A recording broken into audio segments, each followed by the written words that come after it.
School কলেজের ছুটি বাড়ল ৩০ জুন পর্যন্ত।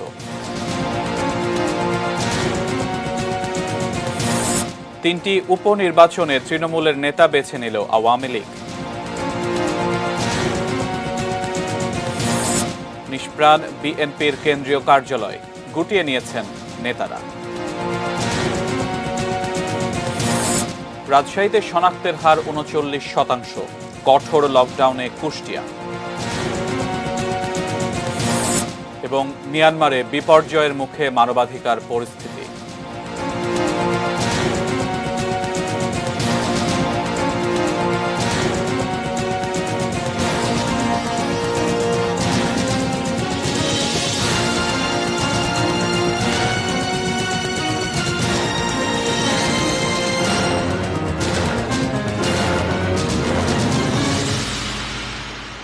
এতে নিউজ দেখছেন, আমন্ত্রণ জানাচ্ছি ৩টা নিউজ আওয়ারে। আপনাদের সাথে আছে আমি সিয়াম রেজওয়ান। এতক্ষণ সংবাদ শিরোনামগুলো শুনছিলেন।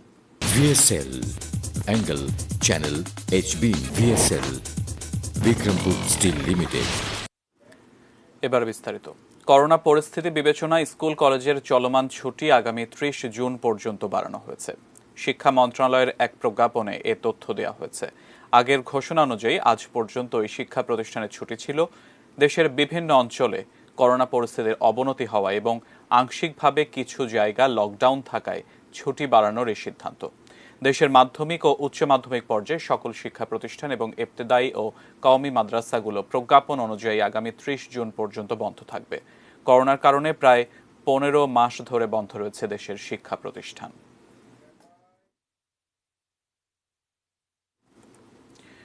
জাতীয় সংসদের ৩টি উপনির্বাচনে প্রার্থী হিসেবে তৃণমূলের নেতাদেরই বেছে নিল আওয়ামী লীগ। সকালে গণভবনে প্রধানমন্ত্রী শেখ হাসিনার সভাপতিত্বে আওয়ামী লীগের সংসদীয় মনোনয়ন বোর্ডের সভা হয়। সেখানে ৩টি আসনে ৩ প্রার্থী ঘোষণা করা হয়েছে। শনিবার সকালে গণভবনে বসে আওয়ামী লীগের সংসদীয় মনোনয়ন বোর্ডের সভা। সভাপতিত্ব করেন মনোনয়ন বোর্ডের সভাপতি প্রধানমন্ত্রী শেখ হাসিনা। ঢাকা ১৪, সিলেট ৩ ও কুমিল্লা ৫ আসনে উপনির্বাচনের প্রার্থী চূড়ান্ত করতে এই সভা। গত ৪ এপ্রিল ৩বারের সংসদ সদস্য আসলামুল হকের মৃত্যুতে শূন্য হয় ঢাকা ১৪ আসন। উপনির্বাচনে এই আসনে নৌকার প্রার্থী হতে ৩৩ জন মনোনয়ন ফর্ম কিনেছিলেন। তাদের মধ্য থেকে শাহ আলী থানা আওয়ামী লীগের সভাপতি ও বীর মুক্তিযোদ্ধা আগা খান মিন্টুকে দেয়া হয়েছে চূড়ান্ত মনোনয়ন। অন্যদিকে গত ১১ মার্চ করোনা ভাইরাসে আক্রান্ত হয়ে মাহমুদুস সামাদ চৌধুরীর মৃত্যুতে ফাঁকা হয় সিলেট ৩ আসন। আর এই আসনে উপনির্বাচনের জন্য আওয়ামী লীগের টিকিট চেয়েছিলেন ২১ জন। শেষ পর্যন্ত নৌকার মাঝি হবার গ্রিন সিগন্যাল পেয়ে গেলেন আওয়ামী লীগের যুক্তরাজ্য শাখার সাবেক ত্রাণ বিষয়ক সম্পাদক হাবিবুর রহমান হাবিব। আর করোনা ভাইরাসে আক্রান্ত হয়ে গত ১৪ এপ্রিল আব্দুল মতিন খসরুর মৃত্যু হলে উপনির্বাচনের ঘোষণা আসে কুমিল্লা ৫ আসনে। নৌকার প্রার্থী হতে এই আসনে সবচেয়ে বেশি মনোনয়নপত্র তোলা হয়, সংখ্যাটা ৩৫। তবে শনিবার গণভবন থেকে প্রার্থী হবার চূড়ান্ত সিদ্ধান্ত পেয়েছেন আবুল হাশেম খান। তিনি বুড়িচং উপজেলা আওয়ামী লীগের সভাপতি। এই ৩ আসনেই উপনির্বাচন হবে আগামী ২৮ July. Rezwan Faiz, ATN news, Dhaka. এদিকে প্রার্থী কোন দল বা মতের তা বিবেচ্য নয়, সবাইকে সমান সুযোগ দিয়ে সুষ্ঠু নির্বাচন সম্পন্ন করাই দায়িত্ব বলে মন্তব্য করেছেন প্রধান নির্বাচন কমিশনার KM নুরুল হুদা। দুপুরে বরিশাল সার্কিট হাউসের সভাকক্ষে নির্বাচন সংশ্লিষ্ট সভা শেষে তিনি একথা বলেন। সে প্রার্থী কোন দলের, কোন মতের, কোন বর্ণের, কোন ধর্মের, এটা একেবারেই বিবেচ্য বিষয় নয়।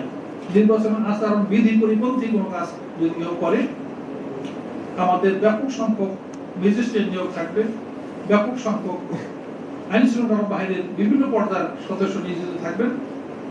তারা সেগুলো কঠোরভাবে নিয়ন্ত্রণ করবেন এবং কোন রকমের পক্ষপাতিত্ব ছাড়া সম্পূর্ণ নিরপেক্ষ দৃষ্টিভঙ্গিতে তারা এই কাজ করেছেন আগে এবং এবারও করবেন। করোনার কারণে মাঠে রাজনৈতিক কর্মসূচি কম থাকলেও থেমে নেই বিএনপি, এমন দাবি নেতাদের।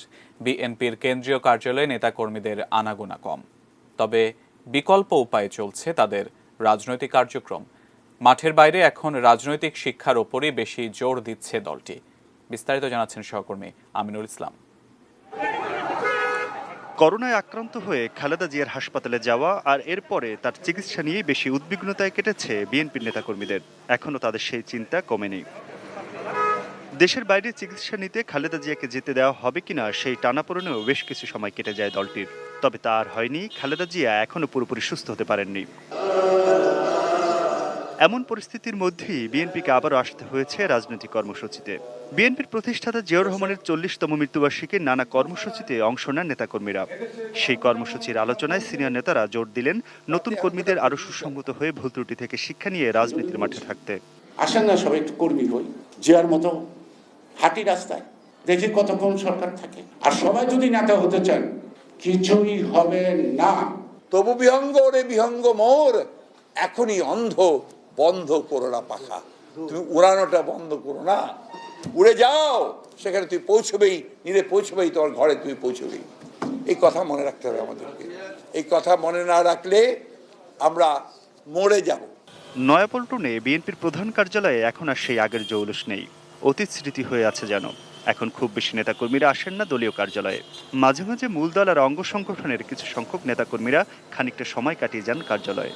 করোনা পরিস্থিতির জন্য পার্টি অফিসের জমায়েত ছিল না, আমাদেরকে সুযোগ দিচ্ছে না এই সরকার। যত গ্রেপ্তার করুক আমাদের ঠেকাতে পারবে না, আমরা আছি।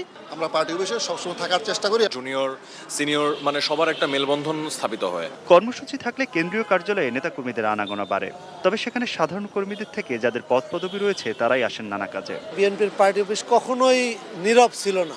সীমিত আকারে সাংগঠনিক কার্যক্রম পরিচালনা করার জন্যই আমরা আমাদের কেন্দ্রীয় কার্যালয়ে আসছি। যখন আমাদের দরকার হয় তখন আমরা পার্টি অফিস ব্যবহার করতেছি। আমরা কমিটি আর পদের জন্যই শুধু আমরা পার্টি অফিসমুখী না। বিএনপি নেতাদের দাবি, করোনার কারণে সীমিত আকারে মাঠের কর্মসূচি করার নির্দেশনা আছে, তবে রাজনৈতিক কর্মসূচি এখন ডিজিটাল মাধ্যম সহ নানাভাবে পালিত হচ্ছে। যদিও বর্তমান সরকারের আমলে রাজনৈতিক নিপীড়ন দমনের কারণে আমরা মাঠ পর্যায়ে কর্মকাণ্ড সেভাবে করতে পারি না, তারপরে এর মধ্যে যতটুকু করা যায় সেটা আমরা করি। করোনায় যেহেতু আপনার বিস্তার ঘটেছে ব্যাপকভাবে, এবং যেহেতু আমরা জনগণের কথাও চিন্তা করি, নেতাকর্মীদের কথাও চিন্তা করি, সে কারণে আমাদেরকে কয়েকবার আমাদের রাজনৈতিক এবং সাংগঠনিক কর্মকাণ্ড স্থগিত রাখতে হয়েছে। গুলশানে বিএনপি চেয়ারপারসনের রাজনৈতিক কার্যালয়ে সাধারণত বিএনপির সর্বোচ্চ নীতি নির্ধারণী ফোরামের বৈঠক বসে। খালেদা জিয়ার অনুপস্থিতিতে এখন আর সেখানে খুব বেশি আগ্রহ নেই কর্মীদের, তবে মাঝে মাঝে সিনিয়র নেতাদের বৈঠক, সংবাদ সম্মেলনের কর্মসূচির মধ্যেই সীমিত থাকে এই কার্যালয়ের কার্যক্রম। আমরা বিশ্বাসের উপরে তো বেঁচে থাকি, বলা যে হোপ আশা, সে আশা নিয়ে আমরা বেঁচে আছি। আমরা বিশ্বাস করি যে আমরা জয় আমাদের হবে, জনগণের জয় হবে। Aminul Islam, ATN news, Dhaka. এবার অন্যান্য খবর। এবার আগেই দুদফা বৃষ্টির পানিতে ডুবেছে রাজধানী ঢাকা। ভরা বর্ষায় পরিস্থিতি আরও খারাপ হওয়ার আশঙ্কা। তবে এ নিয়ে দুই সিটির প্রস্তুতি ঠিক কতটা, জানাচ্ছেন সহকর্মী মনিরুল ইসলাম মিন্টু। একটু ভারী বৃষ্টিতেই চরম দুর্ভোগে পড়তে হয় নগরবাসীকে। যদিও ওয়াসা এবং সিটি কর্পোরেশনের কর্মকর্তারা বলে আসছেন আগামী বছর থেকে জলাবদ্ধতা থাকবে না। দায়িত্বের পরিবর্তন হলেও অবস্থার খুব একটা উন্নতি হয় না। দুই মেয়রেরই অন্যতম নির্বাচনী প্রতিশ্রুতি ছিল জলাবদ্ধতা নিরসন। ওয়াসা থেকে খালের মালিকানা হস্তান্তরের পর খাল উদ্ধারে জোরে সোরে অভিযানও শুরু করে সিটি কর্পোরেশন। তবে এই বর্ষায় ফলাফল কি? অপরিকল্পিতভাবে যে শহর গড়ে উঠেছে ঢাকা শহর, সেখানে আমরা যেই বৃষ্টি আমাদের ঢাকা শহরে হয় এই বর্ষা মৌসুমে, সেই বৃষ্টির পানি ধারণ করার ক্ষমতা ঢাকা শহরের নাই, যার কারণেই আমরা বৃষ্টি হওয়ার সাথে সাথে আমরা দেখি যে জলাবদ্ধতা হতে থাকে। খালের যদি পার যদি বাধাই হতো তাহলে কিন্তু আজকে অবৈধ দখল কিন্তু হতো না। কালশি খালের পরে কিন্তু 22 টেক খাল, কালশি খাল 40 ফিট, 22 টেক খাল কিন্তু হয়ে গেছে 2 ফিট। এটা বাস্তবতা। আমার এই বাজেটে টাকা বরাদ্দ থাকবে ডিমার্কেশনের জন্য সিটি কর্পোরেশনের বাজেটে। এবার দেরিতে হলেও ঢাকার দুই সিটিতেই সোয়ারেজ লাইন এবং ড্রেনগুলো পরিষ্কারের কার্যক্রম শুরু হয়েছে। ওয়ার্ডে ওয়ার্ডে নির্দিষ্ট স্থানে বর্জ্য ফেলার অবকাঠামো তৈরি করা হচ্ছে। এটা কতটা কাজ দেবে? বর্তমানে যে ওয়াসার যে ড্রেন আমরা পেয়েছি, প্রত্যেকটি ড্রেন কিন্তু ইনট্যাক্ট, কিন্তু এগুলোকে আমরা শুরু করেছি আমাদের জেড অ্যান্ড সাকারের মাধ্যমে আধুনিক এবং ম্যানুয়াল দুটো পদ্ধতিতে পরিষ্কার করা। এই পরিষ্কার কিন্তু এক সিজনে হবে না। পানি যাওয়ার পথগুলো পরিষ্কার করলেই এটা আমাদের খালমুখী যে বহির্মুখগুলো আছে ওইখানে যাবে, আমাদের যে স্লুইস গেটগুলো আছে ওইখানে যাবে। আমরা ওই বহির্মুখগুলো আমরা মোটামুটি কিন্তু পরিষ্কার করেছি, কিন্তু ভিতরের যে বদ্ধতা, এই বদ্ধতাটাই জলাবদ্ধতা সৃষ্টি করে এবং এই ভিতরের বদ্ধতাটাই আমাদের এইবারের মূল চ্যালেঞ্জ, যে এটা সরানো এবং যত দ্রুত সম্ভব আমরা এটা সরানোর চেষ্টা করছি। অপরিকল্পিত ঢাকায় যেভাবে নদী, জলাশয় এবং খালগুলো দখল ও ভরাট হচ্ছে, তাতে জলাবদ্ধতা নিরসন কি বক্তৃতাই থেকে যাবে? Monirul Islam Mintu, ATN news, Dhaka. Rajshahi medical college হাসপাতালের করোনা ওয়ার্ডে গত 24 ঘন্টায় 4 জনের মৃত্যু হয়েছে। এর মধ্যে রাজশাহীর 3 জন এবং চাঁপাইনবাবগঞ্জের 1 জন। রাজশাহীতে 24 ঘন্টায় 366 জনের নমুনা পরীক্ষায় 143 জনের করোনা শনাক্ত হয়েছে। শনাক্তের হার 39%। গতকাল যা ছিল 38%। করোনার ঊর্ধ্বগতি ঠেকাতে সিটি এলাকায় 17 জন মধ্যরাত পর্যন্ত সপ্তাহব্যাপী কঠোর লকডাউন চলছে। বন্ধ রয়েছে ট্রেন চলাচল। অন্যদিকে কুষ্টিয়ার চলমান কঠোর বিধিনিষেধের প্রথম দিনে প্রশাসনের নজরদারি দেখা যায়নি। সড়কে মানুষের সমাগম অন্যান্য সময়ের মতোই স্বাভাবিক। খুলনাতেও কাল থেকে 7 দিনের কঠোর লকডাউন ঘোষণা করা হয়েছে। নোয়াখালী পৌরসভা সহ 6টি ইউনিয়নে লকডাউনের মেয়াদ 18 জুন রাত 12টা পর্যন্ত বাড়ানো হয়েছে। গণপরিবহন চলছে না, বন্ধ রয়েছে দোকানপাট। শেরপুর পৌর এলাকায় চলছে 14 দিনের কঠোর বিধিনিষেধ। এ সময় সামাজিক, সাংস্কৃতিক, রাজনৈতিক বা ধর্মীয় অনুষ্ঠান এবং পর্যটন কেন্দ্রগুলো বন্ধ থাকবে বলেই ঘোষণা দেওয়া হয়েছে।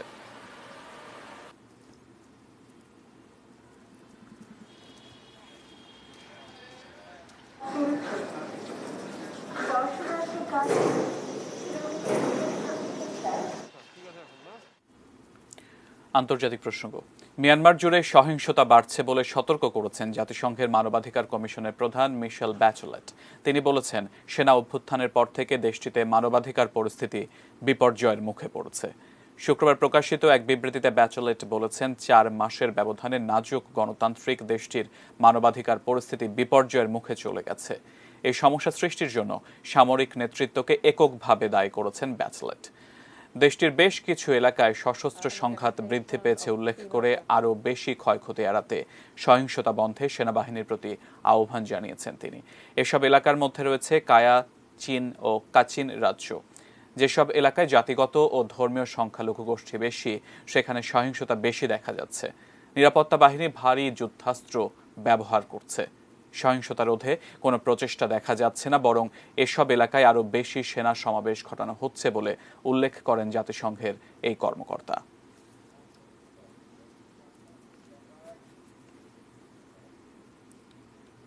তিনটা নিউজ আওয়ার দেখছেন। সময় হলো বাইজিত স্টিল বিরতি নেবার, ফিরে অন্যান্য খবরের সাথে আরও যা থাকছে। অ্যাম্বুলেন্সের সঙ্গে সংঘর্ষে 2 মোটরসাইকেল আরোহী নিহত। সাবেক উপজেলা চেয়ারম্যান বাদলকে পিটিয়ে আহত করার অভিযোগ।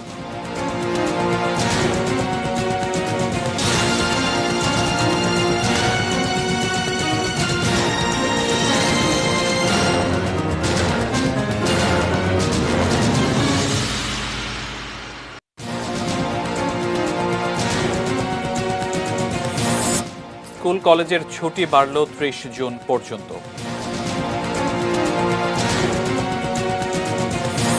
তিনটি উপনির্বাচনে তৃণমূলের নেতা বেছে নিল আওয়ামী লীগ। নিষ্প্রাণ বিএনপির কেন্দ্রীয় কার্যালয়ে গুটিয়ে নিয়েছেন নেতারা। রাজশাহীতে শনাক্তের হার 39%। কঠোর লকডাউনে কুষ্টিয়া। এবং মিয়ানমারে বিপর্যয়ের মুখে মানবাধিকার পরিস্থিতি।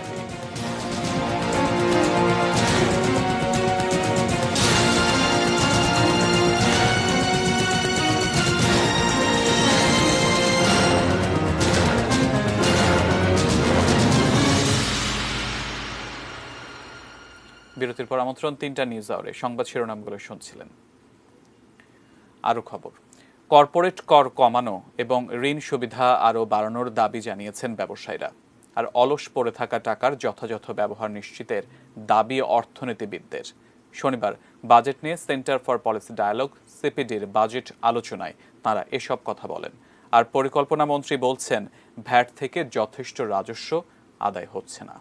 এখানে যে ছোট মাঝারি ফ্যাক্টরিগুলো আছে, সেখানে দেখা যায় আমাদের $5 মিলিয়ন যারা এক্সপোর্ট করে, তাদেরকে একটা নীতিগত সহায়তা দেওয়া হয়। 5 মিলিয়ন আমরা যা বলেছিলাম 5 মিলিয়ন নয় 10 মিলিয়ন উন্নতি করার জন্য, তাহলে দেখা যাবে অনেকগুলো ছোট মাঝারি ফ্যাক্টরি যেগুলো আছে তারা আবার ব্যবসায় ফিরে আসবে, তাদের সেই ক্ষতিগ্রস্ত হবে না। যে আমরা চাচ্ছি যে আমাদের কর্পোরেট ট্যাক্স রেট নেমে আসবে 20 থেকে 22% কাছাকাছি, কিন্তু আমরা এটাও জানি যে এটা একবারে সম্ভব নয়। কাজেই ধাপে ধাপে কমানোটা, এই যে শুরুটা হলো, আমরা আশা করছি যে এটা চলতে থাকবে এবং পর্যায়ক্রমে আগামী 4-5 বছরের মধ্যে এটা আমাদের রিজনালি অ্যাকসেপ্টেবল একটা রিজনালি মানে কংগ্রুয়েন্ট একটা রেটে 20-22%-এর মধ্যে নেমে আসবে। লোনগুলি আমাদের যে 31শে জুন পর্যন্ত যেটি আপনার কিস্তির যে সময়সীমাটা বাড়ানো হয়েছে, যেহেতু বিজনেসটা এখনো ক্ষতিগ্রস্ত ওইভাবে এখনো পুরাপুরি, আমরা যেহেতু সেকেন্ড ওয়েভে চলছি এবং থার্ড ওয়েভ কি হবে জানি না, সেটা আমার মনে হয় যে তাদেরকে এই যেটা শোভন বলছিলেন যে এটাকে আরো একটু রিস্ট্রাকচার করে 31শে ডিসেম্বর পর্যন্ত নেওয়াটা খুবই প্রয়োজন বলে আমি মনে করি। আদারওয়াইজ যেটি হবে, ব্যবসায়ীরা ঋণ খেলাপি হবে, সাথে সাথে ব্যাংকগুলিও কিন্তু খেলাপি হয়ে যাবে। পরিসংখ্যানের উপরে ইন টার্মস অফ ফিগার্স আমার জিডিপি রেট কত হলো এদিকে না আছে, আমরা জাস্ট এমপ্লয়মেন্টে যাই। চায়না কি করেছিল গত বছর যখন কোভিড আসে, তারা তো এই এমপ্লয়মেন্টের দিকেই তারা নজর দিয়েছে, তারা জিডিপি গ্রোথের কথাই বলেনি। সো এমপ্লয়মেন্ট আমরা কিভাবে বাড়াবো? তো আমাদের যে পাবলিক এক্সপেন্ডিচার, বিশেষ করে সরকারি ব্যয়, সেটা সবচেয়ে বড় রোল হবে, বড় করে রোল হবে, যেটা এই পিছিয়ে পড়া মানুষ, প্রান্তিক মানুষ এবং গ্রোথের সাথে সাথে সমতা ভিত্তিক উন্নয়ন, সেটাই বড়। এর মধ্যে আপনার অ্যাডজাস্টমেন্ট লাগবে এদিক সেদিক, কিন্তু অ্যাডজাস্টমেন্টের ব্যাপারে তেমন কিছু, সবচেয়ে বড় দুর্বলতা হলো সংস্কারের কথা কিছুই নাই। এই ব্যাংকিং সেক্টর এই নিয়ে বেশি দূর এগোনো যাবে না। You have got a huge increase in bank liquidity. So this means that you have got great amounts of liquidity in the banks, and this is then not being effectively taken up in spite of whatever initiatives and incentives you have been giving by the prospective investors to use this and to then both stimulate the economy and to stimulate employment. Corporate tax আরো কমাতে চাচ্ছেন, নিহাদ বলেছেন এবং অন্যরা বলেছেন। ঠিক আছে, বাইরের লার্জ আমি মনে করি এখানে ক্ষেত্র খুব কম আমাদের জন্য, আমাদের মতো দেশের ইকোনমিতে আমাকে টাকা তো বাইর করতেই হবে। আপনারা দেখছেন আমরা কত শর্টেজের মধ্যে আছি, এখন সবই ছেড়ে দিব তো খাবো কি? তো এখানে ঠিকই আছে, কিন্তু আমি মনে করি এখানে খাবার একটা স্কোপ ছিল, এখানে আমরা ফেল করেছি বলবো। ব্যাট একটা অফুরন্ত সমস্যা, অফুরন্ত একটা সম্ভাবনা ছিল ব্যাটের, বাট আমার ধারণা আমরা we could not properly handle it. মানিকগঞ্জে অ্যাম্বুলেন্সের সঙ্গে সংঘর্ষে মোটরসাইকেলের 2 আরোহী নিহত হয়েছেন। দুর্ঘটনায় আহত হয়েছেন আরও একজন। সকালে ঢাকা থেকে মৃতদেহ বহনকারী একটি অ্যাম্বুলেন্স যশোর যাচ্ছিল। ঢাকা আরিচা মহাসড়কের মূলজান এলাকায় বিপরীত দিক থেকে আসা একটি মোটরসাইকেলের সঙ্গে অ্যাম্বুলেন্সটির মুখোমুখি সংঘর্ষ হয়। এতে ঘটনাস্থলে মারা যান মোটরসাইকেলের আরোহী আব্দুল আলিম ও দীপক হালদার। দুর্ঘটনায় গুরুতর আহত অ্যাম্বুলেন্সের চালক রনি মিয়াকে ঢাকা মেডিকেল কলেজ হাসপাতালে ভর্তি করা হয়েছে। এছাড়া রংপুরের পীরগাছায় মোটরসাইকেলের ধাক্কায় এক বৃদ্ধা নিহত হয়েছেন।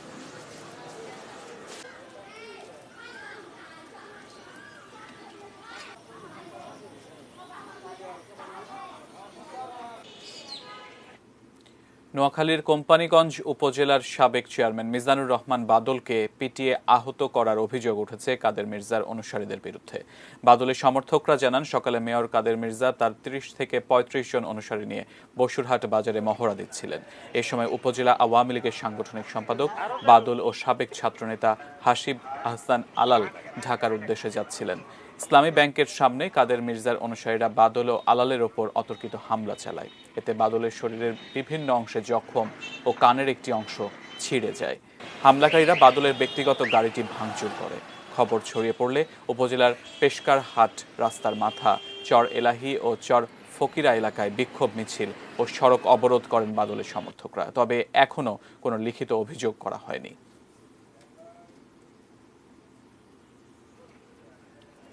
ঈদুল আজহার আগে শতভাগ বকেয়া বেতন ভাতা পরিশোধ না করলে আগামী 25 জুলাই থেকে সংশ্লিষ্ট পৌরসভাগুলোতে অনির্দিষ্টকালের জন্য কর্মবিরতির ঘোষণা দিয়েছে পৌরসভা সার্ভিস অ্যাসোসিয়েশন। সকালে জাতীয় প্রেস ক্লাবে সংবাদ সম্মেলন করে এ ঘোষণা দেন সংগঠনটির কেন্দ্রীয় সভাপতি আব্দুল আলিম মোল্লা। তিনি বলেন, দেশের ৩২৯টি পৌরসভার মধ্যে প্রায় ৭৫% পৌরসভায় ২ থেকে ৭০ মাস পর্যন্ত বেতন ভাতা বকেয়া রয়েছে। এ পর্যন্ত ১,০২৬ জন অবসরপ্রাপ্ত কর্মচারীর প্রায় ৩৮৫ কোটি টাকা অবসরকালীন ভাতা বকেয়া আছে। এমন পরিস্থিতিতে মানবেতর জীবনযাপন করছেন বেতন ভাতাবিহীন এসব কর্মচারীরা। আসন্ন ঈদের আগে কর্মকর্তাদের এবং কর্মচারীদের বেতন ভাতার স্থায়ী সমাধান সহ ৮ দফা দাবি বাস্তবায়নের জোর দাবি জানান তারা।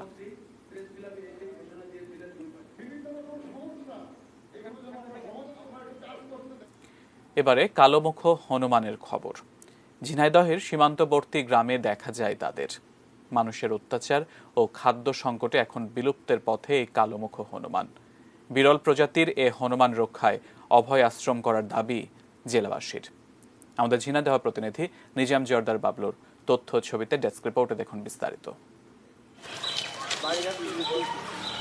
কালোমুখ হনুমান, যুগের পর যুগ তাদের বাস ঝিনাইদহের সীমান্তবর্তী মহেশপুর উপজেলার ভবনগর গ্রামে। গ্রাম জুড়ে চোখে পড়ে তাদের বিচরণ। শত শত হনুমান এখানে আছে, এগুলো দেখতে আসি এবং খাবার দিতে আসি। এগুলো এদেরকে আমার মনে হয় সংরক্ষণ করা খুবই জরুরি। যখন যাই দল ধরি সব যাই, এক জায়গায় চলে যায় দল ধরি। আবার যখন না থাকে তখন ধরো অন্য গ্রামেও চলে যায়, যখন খাতে না পাই। বিরল প্রজাতির এই কালোমুখ হনুমান আজ অস্তিত্ব সংকটে। ফসলের ক্ষতি করে বলে মানুষের অত্যাচার এবং তীব্র খাদ্য সংকটে তারা।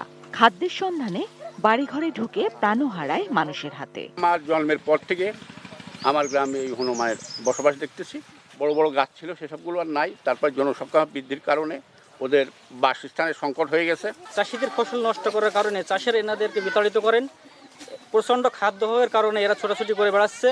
সরকারিভাবে অভয় আশ্রম ও খাদ্যের ব্যবস্থা করা না হলে এই বিরল প্রজাতির কালোমুখ হনুমান বিলুপ্ত হয়ে যাবে বলে আশঙ্কা। বন্যপ্রাণী সংরক্ষণের জন্য আমরা বন বিভাগকে বিশেষভাবে বলেছি এবং আমি সংশ্লিষ্ট ইউনিয়ন পরিষদের চেয়ারম্যান সোনানন্দে বলেছি গণ্যমান্য ব্যক্তিবর্গকে যে এদের যাতে কোনো ধরনের ক্ষতি না হয় এবং এরা যাতে নিরাপদে নির্বিঘ্নে আসলে থাকতে পারে।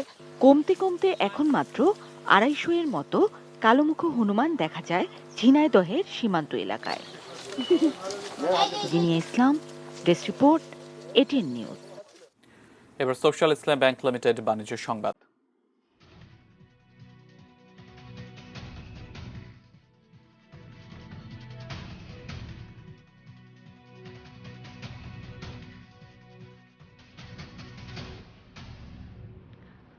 সকল ধরনের রেস্টুরেন্ট ও হোটেলকে ইএফডির আওতায় এনে এর পরেই ইএফডি থেকে ভ্যাট আদায়ের দাবি জানিয়েছে রেস্তোরাঁ মালিক সমিতি।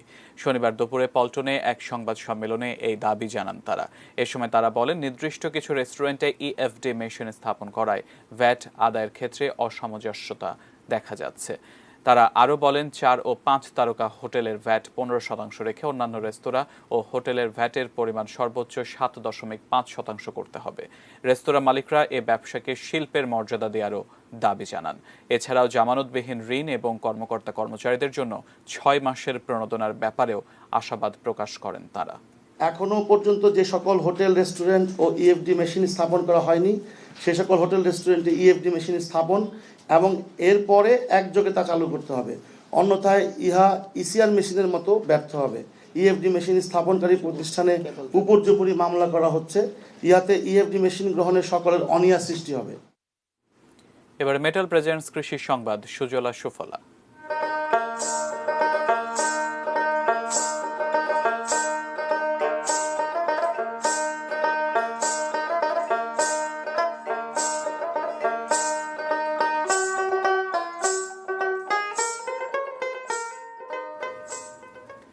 জ্যৈষ্ঠের রসালো পাকা জামের জমজমাট বেচাকেনায় মুখর পাবনার ফল বাজার। মাটি ও আবহাওয়া অনুকূলে হওয়ায় সমিষ্ট এ ফলটির উৎপাদন বরাবরই ভালো হয় এই জেলায়। ঈশ্বরদী ও আটঘরিয়ার আড়তগুলোতে এখন জামের রাজত্ব। মিলন মাহমুদের ক্যামেরায় পাবনা থেকে সহকর্মী রিজভি জয়ের রিপোর্টে দেখুন বিস্তারিত। পাকা জামের মধুর রসে রঙিন করি মুখ, পল্লী কবি জসিমউদ্দিনের এ পংক্তি এখন যেন বাস্তব রূপ পেয়েছে পাবনা জেলায়। ভরা মৌসুমের পাকা জামের রঙে রঙিন চারপাশ। সকাল থেকে আশেপাশের গ্রামের বাগানীরা কালো জাম নিয়ে হাজির এই মুলাডুলি আড়তে। চাষিরা জানান একসময় কেবল কাঠের জন্য জাম গাছ লাগালেও দিন দিন বাড়ছে এ ফলের বাণিজ্যিক চাষ, কারণ চাহিদা ভালো, দামও ভালো মেলে। গুণে মানে ও স্বাদের সুখ্যাতির জন্য ঢাকা, চট্টগ্রাম সহ দেশের বিভিন্ন এলাকার পাইকাররা জাম কিনতে আসেন পাবনায়। গাছ কিনছিলাম 4,000 টাকা দিয়ে, এ পর্যন্ত আমাদের বিক্রয় হয়েছে 4200 টাকা। এখনো সম্ভাবনা আছে, এখন 9-10 হাজার টাকা বিক্রয় করবো। চিরাঙে এটা প্রচুর চাহিদা, এখান থেকে ধরেন চিরাঙে যখন পাঠানো হতো তখন ধরেন এখানে আমাদেরও লাভ হতো আর কৃষকেদের লাভ হতো। সম্পূর্ণ বেশি দেওয়া হয় এই জায়গা থেকে। তবে স্বল্পকালীন ফল হওয়ায় জামের বাজার স্থায়ী হয় সর্বোচ্চ 15 দিন। মৌসুমের শুরুতে পাইকারি বাজারে প্রতি কেজি জাম 80 টাকায় বিক্রি হলেও বর্তমান বাজার দর 30 থেকে 35 টাকা। ক্যারেটে নিয়ে যাওয়ার পরে জামগুলো নষ্ট হয় না, ব্যাপারীরা এই জন্য ধরেন লাভ করতে পারে। এই জন্য আমরাও ধরেন জাম পাইরে নিয়ে আসলে পারে আমারও ধরেন মূল্যটা ভালোভাবে দেয়। প্রতিদিনই 120 কেজি 80 কেজি, প্রতিদিন একটু বেশিও হয়, এভাবে বিক্রি করি। ঈশ্বরদী ও আটঘরিয়া থেকে প্রতিদিন 10 থেকে 12 ট্রাক জাম সরবরাহ হয়। নিয়মিত ফসলের পাশাপাশি পুষ্টিগুণ সম্পন্ন মৌসুমী ফলটির চাষ কৃষককে দিচ্ছে আর্থিক সচ্ছলতা। হাই প্রেশার এবং ডায়াবেটিসের জন্য যেহেতু উপকারী, লোকজন কিনেও খাচ্ছে প্রচুর এবং এর চাষ দিন দিন বৃদ্ধি পাচ্ছে। আশা করি একদিন এই জামই আমাদের অনেক উপকার করবে মানুষের, কৃষকের আর্থিক সচ্ছলতার জন্য। এবছর পাবনায় 180 হেক্টর জমিতে জাম উৎপাদনের লক্ষ্যমাত্রা 1240 মেট্রিক টন। রিজভি জয়, এটিএন নিউজ, পাবনা। আরো একবার বাজিত স্টিল বিরতি নিচ্ছে, এরপর আরো থাকছে। নির্যাতনের ভিডিও ধারণ এক কিশোরীর পুলিৎজার জয়। ইউরো চ্যাম্পিয়নশিপে তুরস্ককে হারিয়ে ইতালির শুভ সূচনা।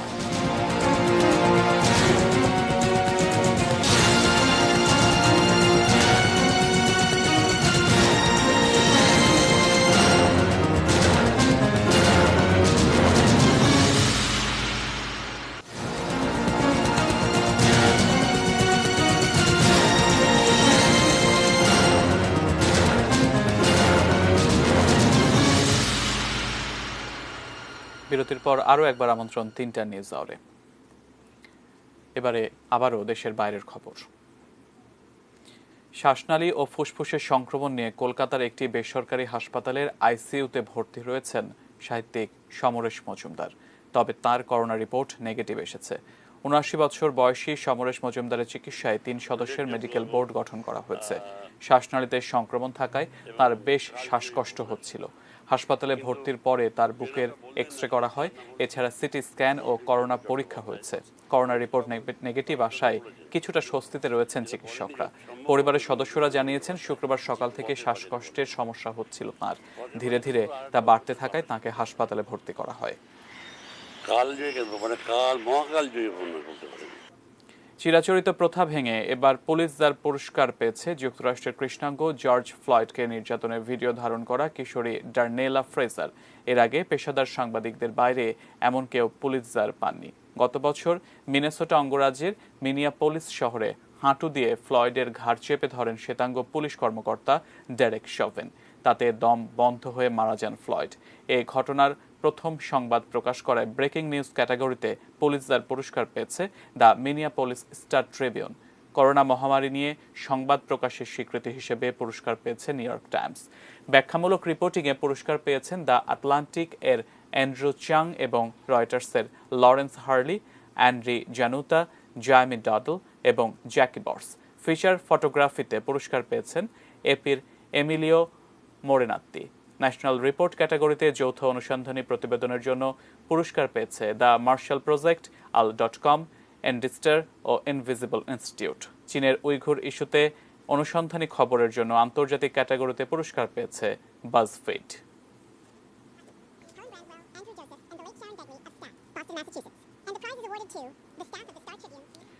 গত 3 দিন ধরে ভারতে করোনা সংক্রমণ 90,000-এর বেশি থাকার পর শনিবার দৈনিকে তা নেমে এসেছে 85,000-এর নিচে। 24 ঘন্টায় নতুন করে আক্রান্ত হয়েছেন 84,332 জন। এ নিয়ে ভারতে মোট আক্রান্তের সংখ্যা 2,93,59,155 জন। তবে সংক্রমণ কমলেও কমছে না দৈনিক মৃত্যু। সবশেষ 24 ঘন্টায় ভারতে করোনায় মৃত্যু হয়েছে 4,002 জনের। এ নিয়ে ভারতে মোট মৃত্যু হয়েছে 3,67,000-এরও বেশি মানুষের। দৈনিক মৃত্যু বেশি হলেও গত 5 দিন ধরে সংক্রমণের হার 5% নিচে রয়েছে। সংক্রমণ ধারাবাহিকভাবে কমতে থাকায় সক্রিয় রোগীর সংখ্যা 11 লাখের নিচে। জুনের শুরু থেকে টিকা কর্মসূচিতে গতি আনতে সক্ষম হয়েছে ভারতীয় কর্তৃপক্ষ। এ পর্যন্ত দেশটিতে 24,96 লাখের বেশি মানুষকে টিকা দেওয়া হয়েছে।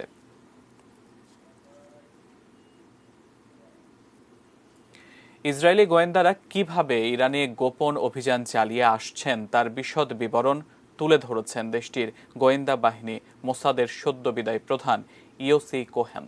সম্প্রতি এক সাক্ষাৎকারে 2018 সালে ইরানের পরমাণু আর্কাইভে ঢুকে কিভাবে দেশটির পরমাণু কর্মসূচি সংক্রান্ত হাজার হাজার নথি বের করে নেওয়া হয়েছে তার রোমহর্ষক বর্ণনা দিয়েছেন তিনি। ইরানের নাতানজ পরমাণু স্থাপনা ধ্বংস এবং একজন পরমাণু বিজ্ঞানী হত্যায় ইসরায়েলের সম্পৃক্ততার ইঙ্গিত দিয়েছেন ইওসি কোহেন। ইসরায়েলের চ্যানেল 12 এর ইউভডা ডকুমেন্টারি প্রোগ্রামে সাংবাদিক ইলান ডায়ানকে ওই সাক্ষাৎকার দেন কোহেন। ওই ডকুমেন্টারি ইসরায়েলি টেলিভিশনে গত বৃহস্পতিবার রাতে সম্প্রচার হয়। সাক্ষাৎকারে কোহেন বলেছেন, ওই অপারেশন পরিকল্পনা করতে 2 বছর সময় লেগেছিল। এর সঙ্গে 20 জন মোসাদ এজেন্ট মাঠ পর্যায়ে যুক্ত ছিলেন। তবে এসব এজেন্টের কেউই ইসরায়েলের নাগরিক ছিলেন না। Mossad chief appears to admit Israeli assassinations and blowing up Iranian nuclear plant. The outgoing chief of Israel's Mossad intelligence. দর্শক, এবারে জানাবো ইউরো চ্যাম্পিয়নশিপের খবর।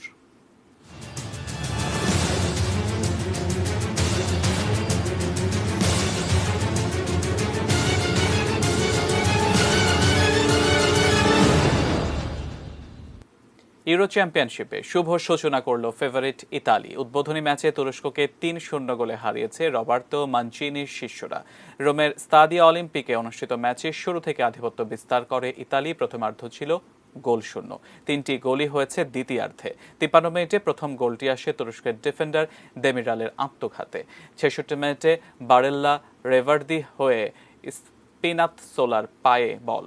গোটা ম্যাচে দুর্দান্ত খেলা এ লেফট ব্যাকের শট আটকালেও বল আয়ত্তে রাখতে পারেননি তুরস্কের গোলকিপার উরজান চাকির। সেই বল জালে জড়ান সামনে থাকা চিরো ইম্মোবিল। 2-0-তে জয় যখন নিশ্চিত, ঠিক তখন 79 মিনিটে ইতালির পক্ষে তৃতীয় গোলটি আসে লরেনজো ইনসিনিয়ের দারুণ বাঁকানো শটে।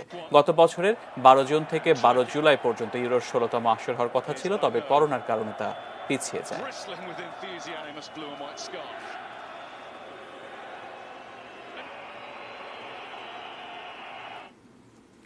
খেলার আরো খবর, টেনিস। ফ্রেঞ্চ ওপেনে নিজের আধিপত্য হারালেন স্প্যানিয়ার্ড রাফায়েল নাদাল। ক্লে কোর্টের রাজাকে 3-1 সেটে হারিয়ে ফাইনালে উঠেছেন সার্বিয়ান নোভাক জোকোভিচ। ফিলিপে কার্টার কোর্ট প্রস্তুত ফ্রেঞ্চ ওপেনের অধিপতি রাফায়েল নাদালকে আরেকটি ফাইনালে উঠিয়ে দিতে। কেননা কাদামাটির রাজা ধীরাজ যে 20টি গ্র্যান্ড স্লাম জিতেছেন, এর 13টি এই লাল দুর্গে। তাই সবাই ক্লে কোর্টের রাজার পক্ষেই বাজি ধরেছিলেন। কোর্টে নেমে দুর্দান্ত শুরু রাফায়েল নাদালের। প্রথম সেটেই জোকোভিচের বিপক্ষে 6-3 গেমে জিতে আরেকটি ফাইনালের পথে এগিয়ে যান তিনি। কিন্তু ওই শেষ দ্বিতীয় সেটে নাদালের প্রথম সার্ভিসেই ব্রেক করে জবাব দেয়া শুরু করেন জোকোভিচ। রোলা গ্যারোর রোমাঞ্চ ছড়ায় তৃতীয় সেটে।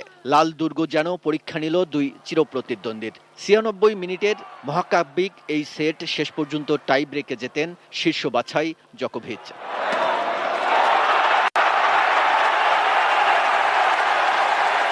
চতুর্থ সেটে এগিয়ে থাকলেও সার্বিয়ান জোকোভিচের কাছে হেরে বিদায় নেন নাদাল। ক্লে কোর্টের 13 বারের চ্যাম্পিয়নকে হারিয়ে ফাইনালে পা রাখেন 2016 চ্যাম্পিয়ন জোকোভিচ। ফাইনালে জোকোর প্রতিপক্ষ গ্রিসের স্তেফানোস সিতসিপাস।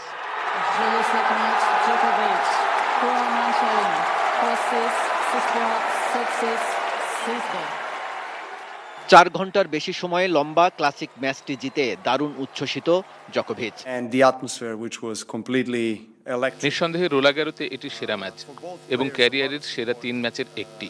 অবশ্যই নাদালের বিপক্ষে জয় বড় প্রাপ্তি।